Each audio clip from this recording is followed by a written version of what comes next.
मेरे प्यारे देशवासियों, नमस्कार। मन की बात की शुरुआत में आज मैं आप सबके साथ एक खुशखबरी साझा करना चाहता हूँ। हर भारतीय को यह जानकर गर्व होगा कि देवी अन्नपूर्णा की एक बहुत पुरानी प्रतिमा कनाडा से वापस भारत आ रही है। यह प्रतिमा लगभग 100 साल पहले 1913 के करीब वाराणसी के एक मंदिर से चुराकर देश से बाहर भेज दी गई थी। मैं कनाडा की सरकार और इस पुण्य कार्य को संभव बनाने वाले सभी लोगों का इस सहृदयता के लिए आभार प्रकट करता हूँ। माता अन्नपूर्णा का काशी से बहुत ही विशेष संबंध है। अब उनकी प्रतिमा का वापस आना हम सभी के लिए सुख है। माता अन्नपूर्णा की प्रतिमा की तरह ही हमारी विरासत की अनेक अनमोल धरोहरें अंतर्राष्ट्रीय गिरोहों का शिकार होती रही है। ये गिरोह अंतर्राष्ट्रीय बाजार में इन्हें बहुत ऊंची कीमत पर बेचते हैं। अब इन पर सख्ती तो लगाई ही जा रही है। इनकी वापसी के लिए भारत ने अपने प्रयास भी बढ़ाए हैं। ऐसी कोशिशों की वजह से बीते कुछ वर्षों में भारत कई प्रतिमाओं और कलाकृतियों को वापस लाने में सफल रहा है। माता अन्नपूर्णा की प्रतिमा की वापसी के साथ एक संयोग ये भी जुड़ा है कि कुछ दिन पूर्व ही वर्ल्ड हेरिटेज वीक मनाया गया है। वर्ल्ड हेरिटेज वीक संस्कृति प्रेमियों के लिए पुराने समय में वापस जाने, उनके इतिहास के अहम पड़ावों को पता लगाने का एक शानदार अवसर प्रदान करता है। कोरोना कालखंड के बावजूद भी इस बार हमने इनोवेटिव तरीके से लोगों को ये हेरिटेज वीक मनाते देखा। क्राइसिस में कल्चर बड़े काम आता है। इससे निपटने में अहम भूमिका निभाता है। टेक्नोलॉजी के माध्यम से भी कल्चर एक इमोशनल रिचार्ज की तरह काम करता है। आज देश में कई म्यूजियम्स और लाइब्रेरी अपने कलेक्शन पूरी तरह से डिजिटल बनाने पर काम कर रहे हैं। दिल्ली में हमारे राष्ट्रीय संग्रहालय ने इस संबंध में कुछ सराहनीय प्रयास किए। राष्ट्रीय संग्रहालय द्वारा करीब 10 वर्चुअल गैलरीज इंट्रोड्यूस करने की दिशा में काम चल रहा है न मजेदार? अब आप घर बैठे दिल्ली के नेशनल म्यूजियम गैलरीज का टूर कर पाएंगे, जहां एक और सांस्कृतिक धरोहरों को टेक्नोलॉजी के माध्यम से अधिक लोगों तक पहुंचाना अहम है। वहीं इन धरोहरों के संरक्षण के लिए टेक्नोलॉजी का उपयोग भी महत्वपूर्ण है। हाल ही में एक इंटरेस्टिंग प्रोजेक्ट के बारे में पढ़ रहा था। नॉर्वे के उत्तर में स्वालबार्ड नाम का एक द्वीप है। इस द्वीप में एक प्रोजेक्ट आर्कटिक वर्ल्ड आर्काइव बनाया गया है। इस आर्काइव में बहुमूल्य हेरिटेज डेटा को इस तरह से रखा गया है कि किसी भी प्रकार के प्राकृतिक या मानव निर्मित आपदाओं से प्रभावित न हो सके। अभी हाल ही में यह भी जानकारी आई है कि अजंता गुफाओं की धरोहर को भी डिजिटाइज करके इस प्रोजेक्ट में संजोया जा रहा है। इसमें अजंता गुफाओं की पूरी झलक देखने को मिलेगी। इसमें डिजिटलाइज और रिस्टोर्ड पेंटिंग के साथ साथ इससे संबंधित दस्तावेज और कोट्स भी शामिल होंगे। साथियों, महामारी ने एक और जहां हमारे काम करने के तौर तरीकों को बदला है, तो दूसरी ओर प्रकृति को नए ढंग से अनुभव करने का भी अवसर दिया है। प्रकृति को देखने के हमारे नजरिए में भी बदलाव आया है। अब हम सर्दियों के मौसम में कदम रख रहे हैं। हमें प्रकृति के अलग अलग रंग देखने को मिलेंगे। पिछले कुछ दिनों से इंटरनेट चेरी ब्लॉसम की वायरल तस्वीरों से भरा हुआ है।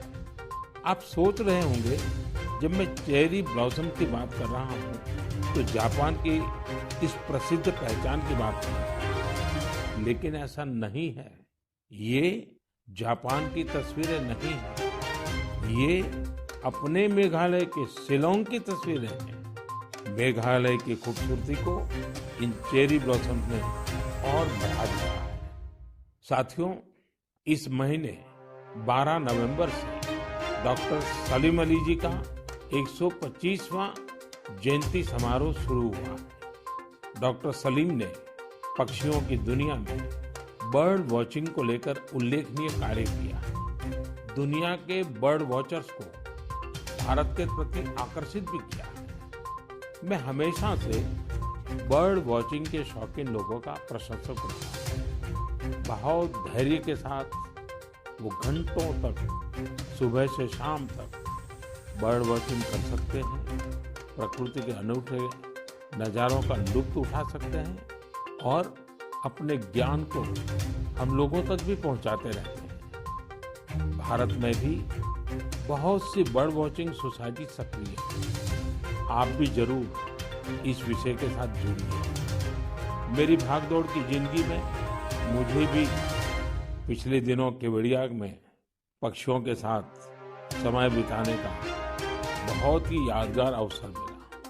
पक्षियों के साथ बिताया हुआ समय आपको प्रकृति से भी जोड़ेगा और पर्यावरण के लिए भी प्रेरणा देगा। मेरे प्यारे देशवासियों, भारत की संस्कृति और शास्त्र हमेशा से पूरी दुनिया के लिए आकर्षण के केंद्र रहे हैं। कई लोग तो इनकी खोज में भारत आए और हमेशा के लिए यहीं के होकर रह गए, तो कई लोग वापस अपने देश जाकर इस संस्कृति के संवाहक बने। मुझे जॉनस मसेट्टी के काम के बारे में जानने का मौका मिला, जिन्हें विश्वनाथ के नाम से भी जाना जाता है। जॉनस ब्राजील में लोगों को वेदांत और गीता सिखाते हैं। वे विश्वविद्या नाम की एक संस्था चलाते हैं जो रियो डी जेनेरो से घंटे भर की दूरी पर पेट्रोपोलिस के पहाड़ों में स्थित है। जॉनस ने मैकेनिकल इंजीनियरिंग की पढ़ाई करने के बाद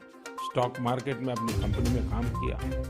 बाद में उनका रुझान भारतीय संस्कृति और खासकर वेदांत की तरफ हो गया। स्टॉक से लेकर के स्पिरिचुअलिटी तक वास्तव में उनकी एक लंबी यात्रा है। जॉनस ने भारत में वेदांत दर्शन का अध्ययन किया और 4 साल तक वे कोयम्बटूर के आर्ष विद्या गुरुकुलम में रहे। जॉनस में एक और खासियत है, वो अपने मैसेज को आगे पहुंचाने के लिए टेक्नोलॉजी का प्रयोग कर रहे हैं। वह नियमित रूप से ऑनलाइन प्रोग्राम करते हैं।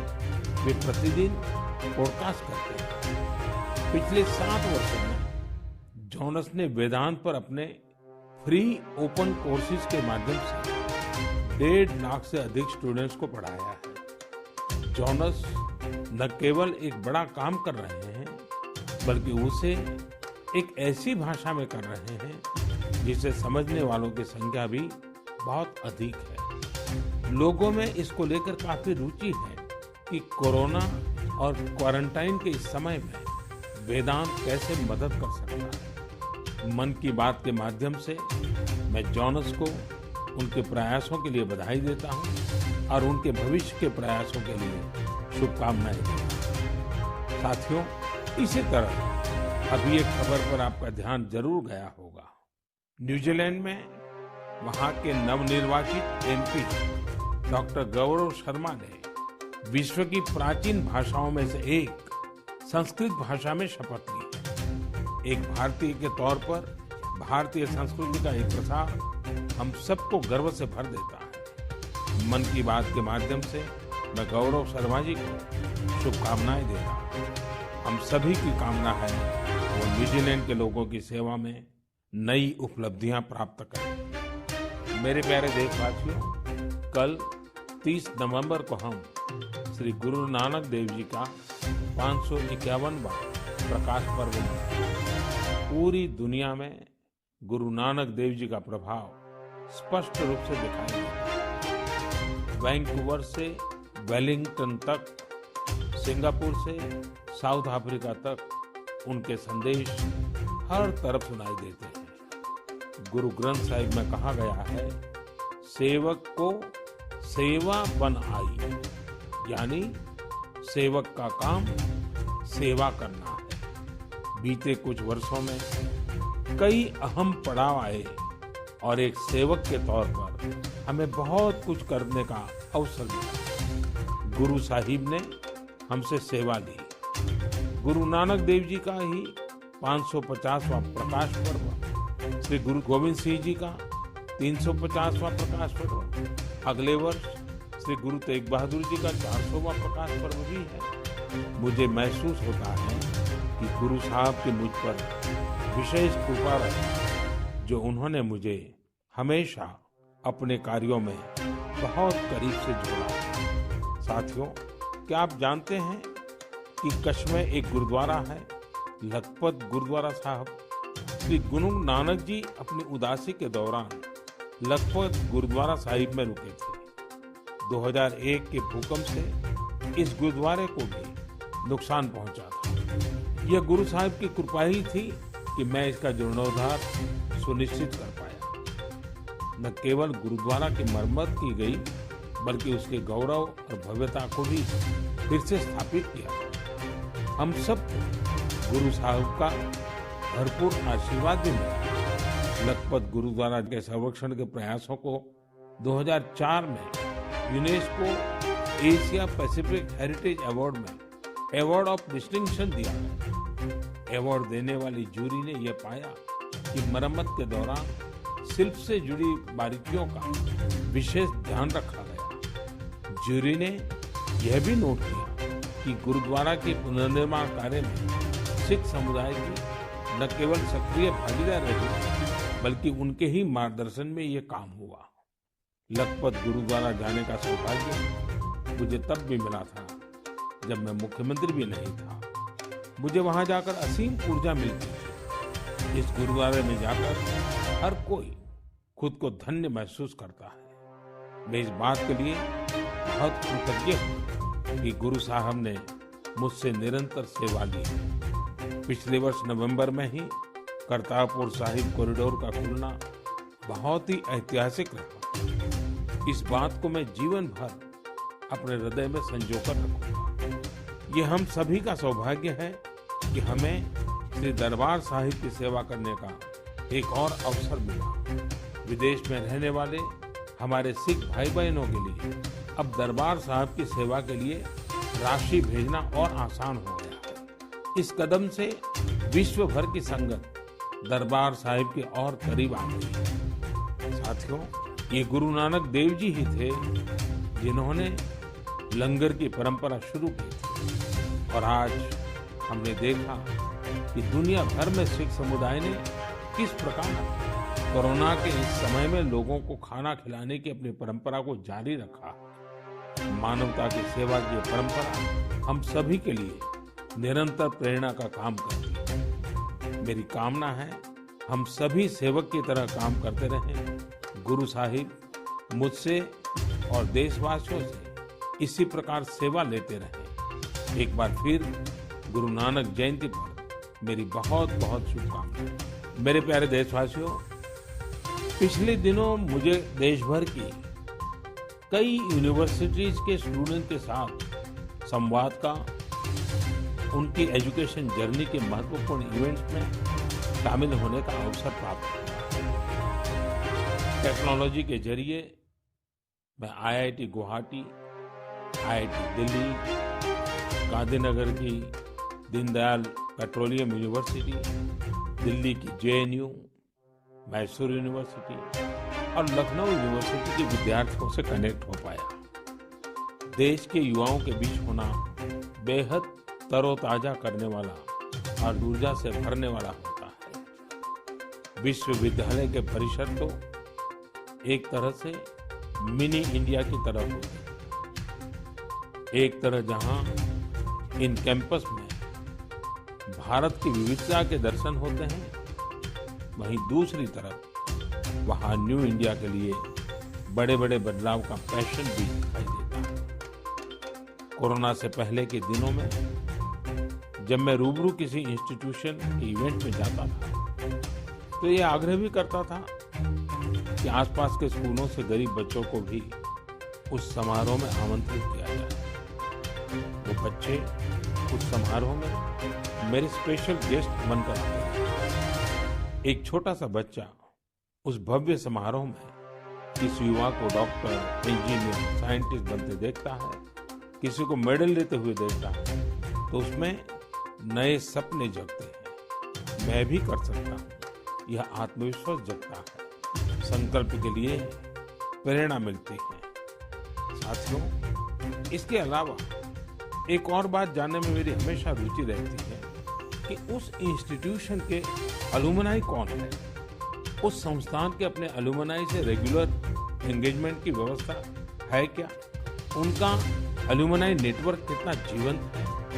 मेरे युवा दोस्तों, आप तब तक ही किसी संस्थान के विद्यार्थी होते हैं जब तक आप वहाँ पढ़ाई करते हैं, लेकिन वहाँ के अलुमनाई आप जीवन भर बने रहते हैं। स्कूल कॉलेज से निकलने के बाद दो चीजें कभी खत्म नहीं होती। एक, आपकी शिक्षा का प्रभाव, और दूसरा, आपका अपने स्कूल कॉलेज से लगाव। जब कभी अलुमनाई आपस में बात करते हैं तो स्कूल कॉलेज की उनकी यादों में किताबों और पढ़ाई से ज्यादा कैंपस में बिताए गए समय और दोस्तों के साथ गुजारे गए लम्हे होते हैं। और इन्हीं यादों में से जन्म लेता है एक भाव इंस्टीट्यूशन के लिए कुछ करने का। जहां आपके व्यक्तित्व का विकास हुआ है, वहां के विकास के लिए आप कुछ करें। इससे बड़ी खुशी और क्या हो सकती है? मैंने कुछ ऐसे प्रयासों के बारे में पढ़ा है जहां पूर्व विद्यार्थियों ने अपने पुराने संस्थानों को बढ़ चढ़ करके दिया है। आजकल अलुमनाई इसको लेकर बहुत सक्रिय है। आईआईटियंस ने अपने संस्थानों को conference centres, management centres, incubation centres जैसी कई अलग अलग व्यवस्थाएं खुद बनाकर दी है। ये सारे प्रयास वर्तमान विद्यार्थियों के लर्निंग एक्सपीरियंस को इंप्रूव करते हैं। आईआईटी दिल्ली ने एक एंडाउमेंट फंड की शुरुआत की है, जो कि एक शानदार आइडिया है। विश्व की जानी मानी यूनिवर्सिटी में इस प्रकार के एंडाउमेंट्स बनाने का कल्चर रहा है, जो स्टूडेंट्स की मदद करता है। मुझे लगता है कि भारत के विश्वविद्यालय भी इस कल्चर को इंस्टीट्यूशनलाइज करने में सक्षम है। जब कुछ लौटाने की बात आती है तो कुछ भी बड़ा या छोटा नहीं होता। छोटे से छोटी मदद भी मायने रखती है। हर प्रयास महत्वपूर्ण होता है। अक्सर पूर्व विद्यार्थी अपने संस्थानों के टेक्नोलॉजी अपग्रेडेशन में, बिल्डिंग के निर्माण में, अवार्ड्स और स्कॉलरशिप शुरू करने में, स्किल डेवलपमेंट के प्रोग्राम शुरू करने में बहुत महत्वपूर्ण भूमिका निभाते हैं। कुछ स्कूलों की ओल्ड स्टूडेंट एसोसिएशन ने मेंटरशिप प्रोग्राम शुरू किए हैं। इसमें वे अलग अलग बैच के विद्यार्थियों को गाइड करते हैं, साथ ही एजुकेशन प्रोस्पेक्ट पर चर्चा करते हैं। कई स्कूलों में, खासतौर से बोर्डिंग स्कूलों की एल्यूमनाई एसोसिएशन बहुत स्ट्रांग है, जो स्पोर्ट्स टूर्नामेंट और कम्युनिटी सर्विस जैसी गतिविधियों का आयोजन करते रहते हैं। मैं पूर्व विद्यार्थियों से आग्रह करना चाहूंगा कि उन्होंने जिन संस्था में पढ़ाई की, वहां से अपनी बॉन्डिंग को और अधिक मजबूत करते रहें, चाहे वह स्कूल हो, कॉलेज हो या यूनिवर्सिटी। मेरा संस्थानों से भी आग्रह है कि एल्यूमनाई एंगेजमेंट के नए और इनोवेटिव तरीकों पर काम करें, क्रिएटिव प्लेटफॉर्म्स डेवलप करें, ताकि एल्यूमनाई की सक्रिय भागीदारी हो सके। बड़े कॉलेज और यूनिवर्सिटी ही नहीं, हमारे गांवों के स्कूल्स का भी strong, vibrant, active alumni network. मेरे प्यारे देशवासियों, 5 दिसंबर को श्री अरबिंदो की पुण्यतिथि है। श्री अरबिंदो को हम जितना पढ़ते हैं, उतनी ही गहराई हमें मिलती जाती है। मेरे युवा साथी श्री अरबिंदो को जितना जानेंगे, उतना ही अपने आप को जानेंगे, खुद को समृद्ध करेंगे। जीवन की जिस भाव अवस्था में आप हैं, जिन संकल्पों को सिद्ध करने के लिए आप प्रयासरत हैं, उनके बीच आप हमेशा से ही श्री अरबिंदो को एक नई प्रेरणा देते पाएंगे, एक नया रास्ता दिखाते हुए पाएंगे। जैसे आज जब हम लोकल के लिए वोकल इस अभियान के साथ आगे बढ़ रहे हैं, तो श्री अरबिंदो का स्वदेशी का दर्शन हमें राह दिखाता है। बांग्ला में की एक बड़ी ही प्रभावी कविता है, छोईशुतो पॉयमॉन्ट आसे तुंग होते दिसलाई काठी ताऊ आसे पोते प्रोदीप्ति जालिते खेते छूते जेते किछुते लोग नॉय शादी यानी हमारे यहाँ सुई और दिया सलाई तक विलायती जहाज से आते। खाने पीने सोने किसी भी बात में लोग स्वतंत्र नहीं है। वो कहते भी थे स्वदेशी का अर्थ है कि हम अपने भारतीय कामगारों कारीगरों की बनाई हुई चीजों को प्राथमिकता दें। ऐसा भी नहीं कि श्री अरबिंदो ने विदेशों से कुछ सीखने का भी कभी विरोध किया। जहां जो नया है वहां से हम सीखें। जो हमारे देश में अच्छा हो सकता है उसका हम सहयोग और प्रोत्साहन दें। यही तो आत्मनिर्भर भारत अभियान में वोकल फॉर लोकल मंत्र की भी भावना है। खासकर स्वदेशी अपनाने को लेकर उन्होंने जो कुछ कहा वो आज हर देशवासी को पढ़ना चाहिए। साथियों, इसी तरह शिक्षा को लेकर भी श्री अरबिंदो के विचार बहुत स्पष्ट थे। वो शिक्षा को केवल किताबी ज्ञान, डिग्री और नौकरी तक की सीमित नहीं मानते थे। श्री अरबिंदो कहते थे हमारी राष्ट्रीय शिक्षा हमारी युवा पीढ़ी के दिल और दिमाग की ट्रेनिंग होनी चाहिए। यानी मस्तिष्क का वैज्ञानिक विकास हो और दिल में भारतीय भावनाएं भी हो। तभी एक युवा देश का और बेहतर नागरिक बन रहा। श्री अरबिंदो ने राष्ट्रीय शिक्षा को लेकर जो बात तब कही थी, जो अपेक्षा की थी, आज देश उसे नई राष्ट्रीय शिक्षा नीति के जरिए पूरा कर रहा है। मेरे प्यारे देशवासियों, भारत में खेती और उससे जुड़ी चीजों के साथ नए आयाम जुड़ रहे हैं। बीते दिनों हुए कृषि सुधारों ने किसानों के लिए नई संभावनाओं के द्वार भी खोले। बरसों से किसानों की जो मांग थी, जिन मांगों को पूरा करने के लिए किसी न किसी समय में हर राजनीतिक दल ने उनसे वादा किया, वो मांगे पूरी हुई। काफी विचार विमर्श के बाद भारत की संसद ने कृषि सुधारों को कानूनी स्वरूप दिया। इन सुधारों से न सिर्फ किसानों के अनेक बंधन समाप्त हुए हैं, बल्कि उन्हें नए अधिकार भी मिले हैं, नए अवसर भी मिले हैं। इन अधिकारों ने बहुत ही कम समय में किसानों की परेशानियों को कम करना शुरू कर दिया। महाराष्ट्र के धुले जिले के किसान जितेंद्र भोईजी ने नए कृषि कानूनों का इस्तेमाल कैसे किया, ये आपको भी जानना चाहिए। जितेंद्र भोईजी ने मक्के की खेती की थी और सही दामों के लिए उसे व्यापारियों को बेचना तय किया। फसल की कुल कीमत तय हुई करीब 3,32,000 रुपए। जितेंद्र भोई को 25,000 रुपये एडवांस भी मिल गए।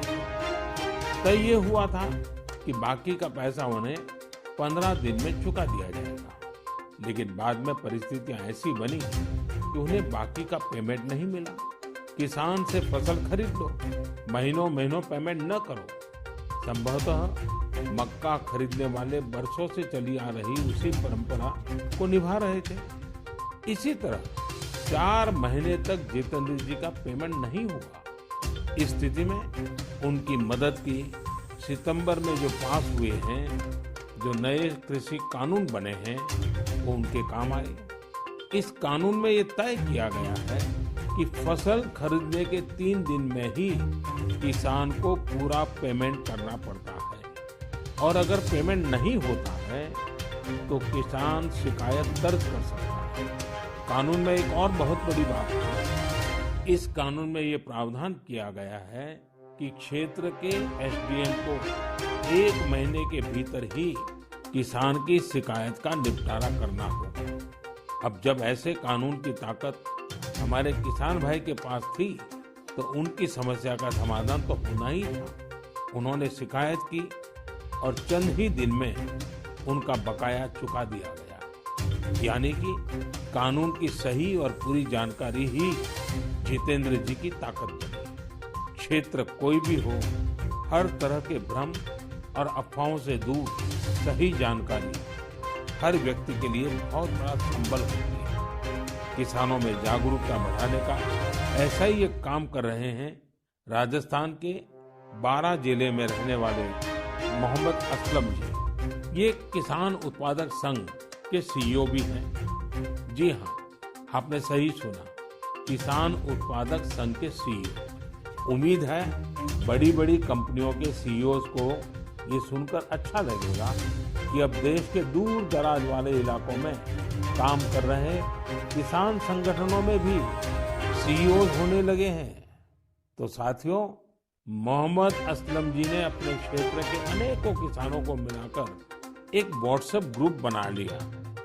इस ग्रुप पर वो हर रोज आसपास की मंडियों में क्या भाव चल रहा है इसकी जानकारी किसानों को देते हैं। खुद उनका एफपीओ भी किसानों से फसल खरीदता है, इसलिए उनके इस प्रयास से किसानों को निर्णय लेने में मदद मिलती है। साथियों, जागरूकता है तो जीवंतता है। अपनी जागरूकता से हजारों लोगों का जीवन प्रभावित करने वाले एक कृषि उद्यमी श्री वीरेंद्र यादव जी हैं। वीरेंद्र यादव जी कभी ऑस्ट्रेलिया में रहा करते थे। 2 साल पहले ही वो भारत आए और अब हरियाणा के कैथल में रहते हैं। दूसरे लोगों की तरह ही खेती में पराली उनके सामने भी एक बड़ी समस्या थी। इसके सॉल्यूशन के लिए बहुत व्यापक स्तर पर काम हो रहा है। लेकिन आज मन की बात में मैं वीरेंद्र जी को विशेष तौर पर जिक्र इसलिए कर रहा हूँ क्योंकि उनके प्रयास अलग हैं, एक नई दिशा दिखाते हैं। पराली का समाधान करने के लिए वीरेंद्र जी ने पुआल की गांठ बनाने वाली स्ट्रॉ बेलर मशीन खरीदी। इसके लिए उन्हें कृषि विभाग से आर्थिक मदद भी मिली। इस मशीन से उन्होंने पराली के गट्ठे बनाना शुरू कर दिया।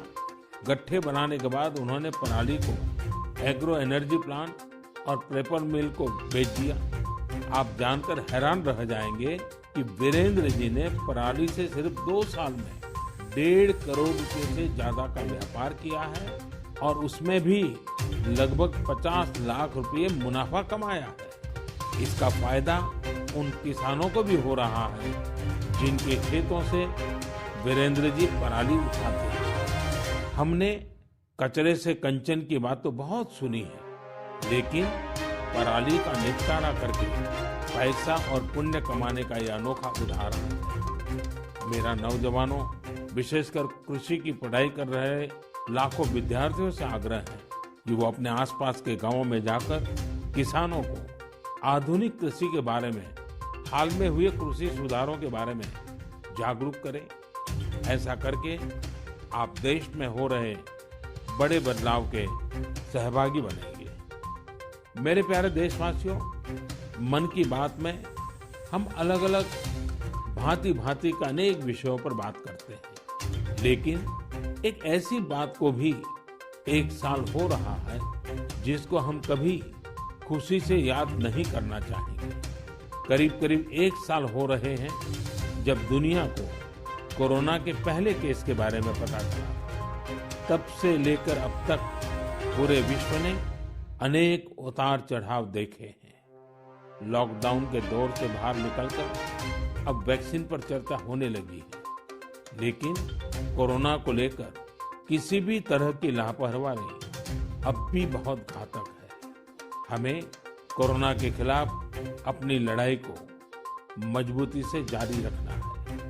साथियों, कुछ दिनों बाद ही 6 दिसंबर को बाबा साहब आम्बेडकर की पुण्यतिथि भी है। ये दिन बाबा साहब को श्रद्धांजलि देने के साथ ही देश के प्रति अपने संकल्पों, संविधान ने एक नागरिक के तौर पर अपने कर्तव्यों को निभाने की जो सीख हमें दी है, उसे दोहराने का।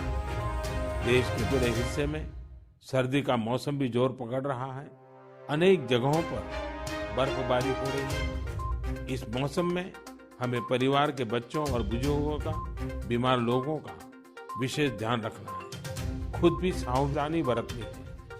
मुझे खुशी होती है जब मैं देखता हूँ कि लोग अपने आसपास के जरूरतमंदों की भी चिंता करते हैं, गर्म कपड़े देकर उनकी मदद करते हैं। बेसहारा जानवरों के लिए भी सर्दियां बहुत मुश्किल लेकर आती हैं। उनकी मदद के लिए भी बहुत लोग आगे आते हैं। हमारी युवा पीढ़ी इस तरह के कार्यों में बहुत बढ़ चढ़कर सक्रिय होती है।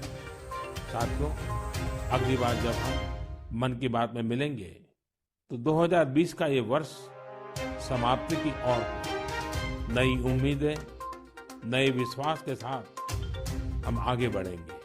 आप जो भी सुझाव हो, आइडियाज हो, उन्हें मुझ तक जरूर साझा करते रहिए। आप सभी को बहुत बहुत शुभकामनाएं। आप सब स्वस्थ रहें, देश के लिए सक्रिय